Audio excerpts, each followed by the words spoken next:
you mentioned at the start, February, you saw a post from Alex Ramosi, you saw Skool, you opened up a Skool account, and that's what's changed everything for you. Why? What is it about Skool that has given you the opportunity to experience what you've experienced now? And again, just to make explicitly clear, you're the person that grabbed that opportunity and went for it. And that's why you've been able to get the results, is because you took the crazy amounts of action. But what was it that drew you in, made you go all in? Yeah, well, it's funny. I was actually at the time, so right before I heard about Skool, I looked up this app. I heard of this app, Cameo, where like you could find successful people and pay them to like talk to you for 5 minutes. And I remember I was like looking up. I was like, oh, could I talk to like Graham Stephan, or could I talk? I was like looking up. I was like, Alex Ramosi is not on there. Dang it! And like going through the list of all the people that I watched on YouTube. Ramosi's, like a cameo charge would be. I was gonna take out a loan for 50 seconds. I was gonna do whatever it took. I just like wanted to have that connection to successful people, and I couldn't figure out how to do it. I was like investing in events. I was like, okay, I can like go to enough events. I'll meet some cool people. I'll just like, continue to network. But it was just like, I wanted to get around people that had actually done what it was that I wanted to do, because I didn't grow up in that environment. I didn't have an example of entrepreneurship. I didn't like, even the networking groups in my small town, like it was like the, like power washing, the client I had, like it was all these like small local businesses, which are amazing, but the mindset is very different. There's like a difference between owning your own job and owning a business. And so I just knew that I needed to get outside of like that circle. And when I heard about Skool, I had so much respect for Alex, and I knew he'd never promoted anything. So immediately I was like, okay, cool. Whatever this is, it's good. And then as soon as I got on Skool, it was the examples. Seeing like different stories, different ages, different niches, and like people that had no experience, like making crazy amounts of money, winning the Skool Games, making $50K, and like they had never made that kind of money before. And I'm like, oh, like this is real. Like there's so many different kinds of people here. And then obviously that proximity, that like you actually have access to them. You can actually have a conversation. Where else can you go and have a conversation with somebody that's like a network, like has over $100K or $100 million to their net worth, and like they're just on there in the DMs. Like, or you can go spend $1,000 and be on like 4 hours of calls a week with like someone like Ted. Like that was a no-brainer to me. And I'd never invested in a course, but I was just like immediately like, okay, this is like worth it. I'll either learn a ton from this on like what not to do, or it'll be everything I wanted it to be, and I'll network with all these people, and that's what it turned out to be. And so it was definitely just like the proximity and the ability to learn from someone that actually has the life you want. Mm-hmm. Yeah, and it's interesting because every level of success you experience, you have to let go of beliefs, patterns, and behaviors that got you to that point. You need to adopt new ones. That takes you to the next level, and you just do it again. Then you need to let go, new habits, new behaviors, da-da-da-da. What was it about the platform of Skool that allowed you to experience that? And what beliefs and mindsets did you start to let go in the early stages? Well, that's a good question. Yeah, I think it was the fact that everyone there was like there to learn. There's no like hate or like this pompous attitude that like, I know everything or whatever. Like everyone was there to learn, which is kind of just like a characteristic of a learning platform probably. But I was just like, wow, this is such a cool community. And I think I was really just craving to be around people that were like that. And there weren't entrepreneurs in my hometown. So it was like, there is that component of just like wanting to be like these people.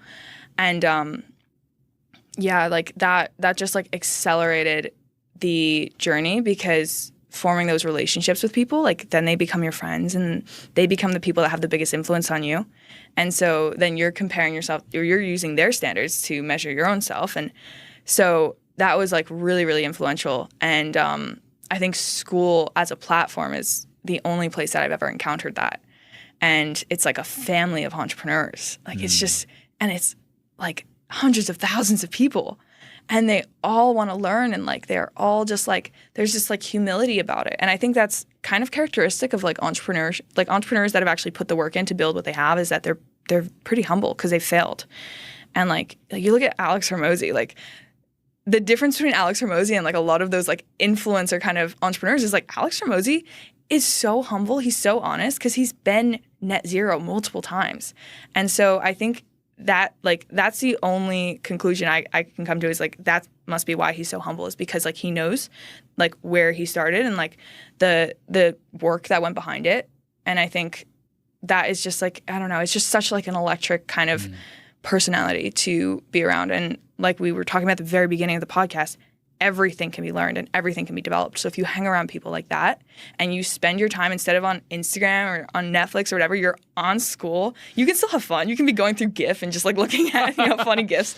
You can just like be in the posts in the community, chatting with people on live calls. Like, there's so many communities where it's just like people having fun. But like you're still around people that are building something. Mm-hmm. So even when you're having fun, it doesn't feel like unproductive. Yeah, it's crazy that humility piece. I think like with Alex, he remembers what it's like to be a child. Mm. He remembers what it's like to be a baby entrepreneur.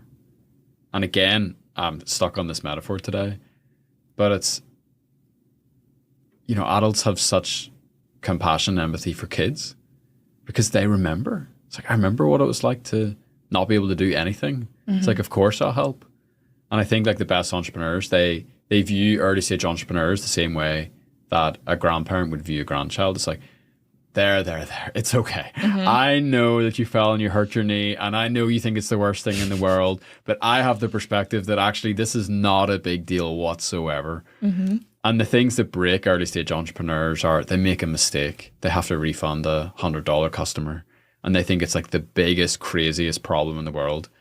And then later on in their entrepreneurial journey, it's like they lose $1 million on a deal.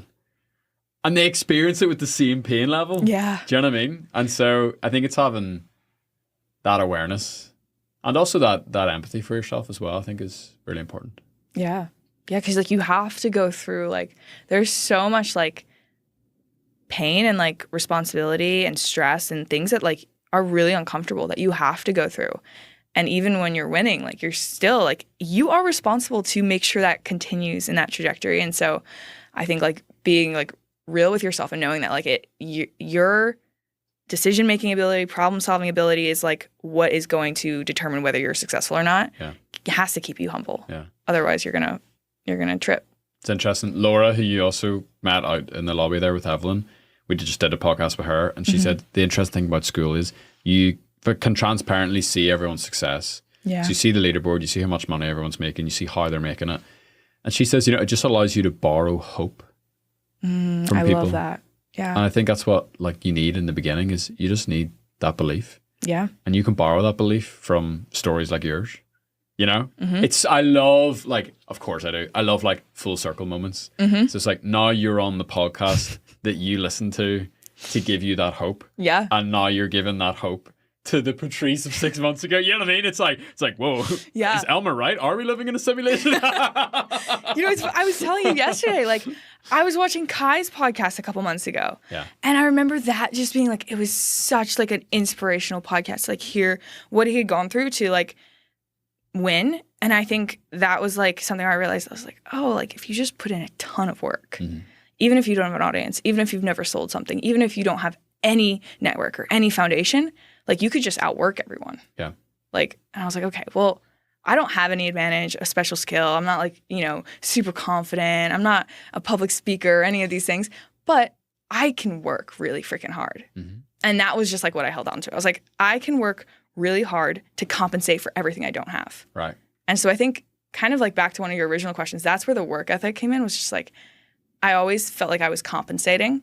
Like first it was like compensating for confidence and compensating for the skill set. And like, so I was just like, I will work double whatever is like, the standard, because at least then I'll probably be a little bit ahead or at least on track. Right.